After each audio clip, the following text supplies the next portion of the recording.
शिफाउर रहमान ने शुरू के इंतखाबी तशहीर अपने हामियों के बीच पहुंचे शिफाउर रहमान ने लोगों से खिताब भी किया है। दिल्ली में मुसलमान नहीं बटेंगे, शिफाउर रहमान ने कहा। हमें अपनी लीडरशिप बनानी है, ये चुनाव हमारे वजूद की लड़ाई है और इसी के साथ डिग्निटी की भी लड़ाई है, इसका भी जिक्र किया गया। ओखला सीट से AIMIM उम्मीदवार हैं शिफाउर रहमान। दिल्ली की ओखला सीट से असदुद्दीन ओवैसी की पार्टी AIMIM उम्मीदवार शिफाउर रहमान ने अपने इंतखाबी मुहिम की शुरुआत कर दी है। अदालत की तरफ से कस्टडी पैरोल पर बाहर आए शिफाउर रहमान। अपने हामियों के बीच पहुंचे। 6 नंबर शाहीन बाग पार्टी दफ्तर पहुंचे शिफाउर रहमान। अपने कारकुनान को संबोधित करते हुए शिफाउर रहमान ने कहा कि ये हमारे वजूद की लड़ाई है, डिग्निटी की लड़ाई है। तो लगातार लोगों के बीच पहुंच रहे हैं, अपने हामियों के बीच पहुंच रहे हैं और अपनी जनता से वोट की अपील भी कर रहे हैं। AIMIM की तरफ से उम्मीदवार है, ओखला सीट से दावेदारी है। लगातार अब कोर्ट की राहत के बाद जनता के बीच पहुंचे और जनता को खिताब किया और इस बीच उन्होंने कहा कि ये लड़ाई हम सब की लड़ाई है, मुसलमान बटेंगे नहीं, ये वजूद की लड़ाई है और साथ ही डिग्निटी की भी लड़ाई है। अपनी पार्टी के पक्ष में माहौल बनाते हुए नजर आए और अपने लिए वोट की अपील भी की है। तो AIMIM के उम्मीदवार शिफाउर रहमान को कल कोर्ट से बड़ी राहत मिली और आज इंतखाबी तशहीर करते हुए नजर आए। 6 नंबर शाहीन बाग पार्टी दफ्तर पहुंचे, जहां उन्होंने कारकुनान को संबोधित किया। ये है कि पार्टियां डर न दिखाएं। अगर वो काम करेंगी, जितनी सो कॉल्ड पार्टीज हैं, तो फिर हम भी उनके साथ शाना बशाना साथ खड़े। मतलब आपका कहना है कि मुसलमान बटेगा नहीं, चाहे कोई भी आ जाए? बिल्कुल नहीं बटेगा, बिल्कुल नहीं बटेगा। जामिया नगर और मुस्तफाबाद की आवाम ने सोच लिया है, बिल्कुल नहीं बटेंगे। इसी बीच रिपोर्टर मुबशिर हमारे साथ जुड़ चुके हैं। मुबशिर, कोर्ट से बड़ी राहत मिलने के बाद शिफाउर रहमान अब जनता के बीच जा रहे हैं, अपनी पार्टी के पक्ष में और अपने पक्ष में वोट की अपील भी कर रहे हैं।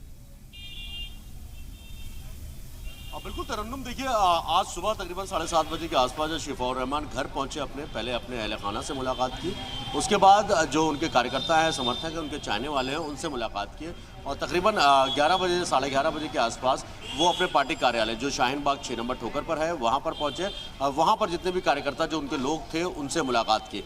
मैं जिस जगह अभी मौजूद हूँ ये बटला हाउस चौक है और बटला हाउस से इसी रास्ते से सामने आप देखेंगे जो आगे रास्ता जा रहा है, इसी रास्ते से अपने चुनावी इंतखाब की तैयारियां पूरा रोड शो फिलहाल कर रहा है। हालांकि पुलिस कस्टडी में है और पुलिस कस्टडी में रहने के बाद वो लगातार अपने चुनावी जो माहौल है, यहाँ की जो सरगर्मियां हैं, वो लगातार बढ़ती जा रही है। शिफाउर रहमान तकरीबन 12 बजे से ही रोड शो कर रहे हैं। जाकिर नगर ढलान से उतरते हुए उन्होंने न्यू फ्रेंड्स कॉलोनी से उतरते हुए जाकिर नगर से बटला हाउस और उसके बाद अब मुरादी रोड की तरफ गए हैं, यानी नफीस रोड और हरी मस्जिद का जो एरिया है, इधर बटला हाउस का जो पूरा एरिया है वहाँ पर रोड शो कर रहे हैं। हालांकि पुलिस का पूरा बंदोबस्त है, बहुत ज़्यादा पुलिस कस्टडी में क्योंकि पैरोल पर है, तो इस वजह से सिक्योरिटी सबसे बड़ा मुद्दा उनका है कि किसी तरीके की कोई दिक्कत परेशानी, कोई हादसा ना हो पाए। तो उस लिहाज से भी पैरामिलिट्री फोर्सेज और दिल्ली पुलिस को डिप्लॉय किया गया है।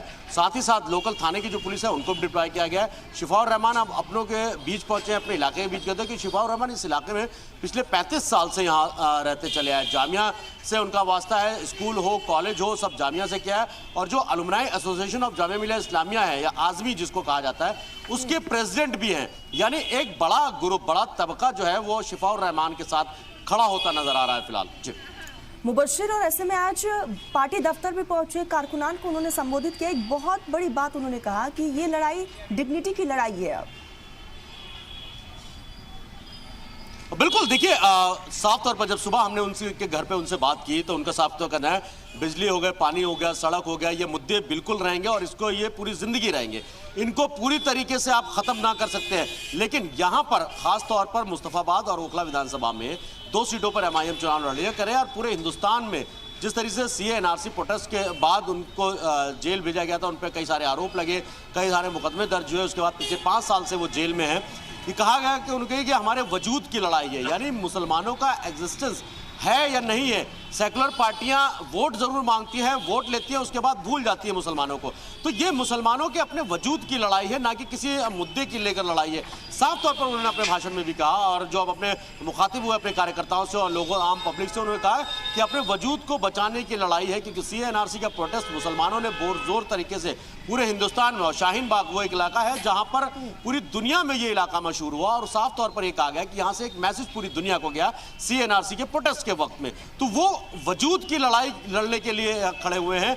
हम जो लोगों का प्यार मोहब्बत उनको मिला, शायद 5 साल इसी वजह से काटे उन्होंने, जो साफ तौर पर शिफाउर रहमान ने कहा, और आगे भी इसी तरीके की जद्दोजहद अगर रही तो वो जारी रहेगी। हालांकि उम्मीद है कि उनको जल्दी जमानत मिल सकती है, नियमित जमानत मिल जाएगी और वो जेल से बाहर आ पाएंगे। लेकिन अभी चुनावी तहकीक में जिस तरीके से लगातार road show, door to door meeting, campaigning चल रही है, उससे कहीं ना कहीं ओखला विधानसभा का जो चुनावी माहौल वो पूरी तरीके से बदलता नजर आ रहा है फिलहाल।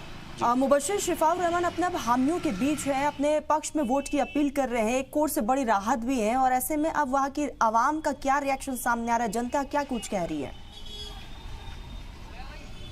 देखिए, आवाम का जो रिएक्शन है, जब हमारी कुछ लोगों से बात हुई सुबह, अभी फिलहाल जिस रोड पे मैं खड़ा हूँ बहुत बिजी रोड है यहाँ पर, और जिस वक्त हमारी जब आवाम से बात हुई, उनका साफ तौर पर कहना है कि देखिए, वजूद अगर रहेगा मुसलमानों का तभी आगे कुछ लड़ाई किसी मुद्दे पर हम बात करेंगे। जब हमारा वजूद ही ख़त्म कर दिया जाएगा तो हम किन मुद्दों पर किससे बहस करेंगे या किससे बात करेंगे, किससे डिमांड रखेंगे। पहले बात तो अपनी एग्जिस्टेंस को लेकर, अपनी प्रेजेंस को लेकर है कि हम अपने आप को जो है सियासी तौर पर मजबूत करें। उसके बाद जो हमारे मुसलमानों के खासतौर पर पूरे हिंदुस्तान की बात उन्होंने कही कि जो पूरे हिंदुस्तान के मुसलमानों की जो वजूद है, अगर वो रहेगा तो उनके मुद्दे भी सड़क से लेकर संसद तक आवाज़ जो है वो पूरे।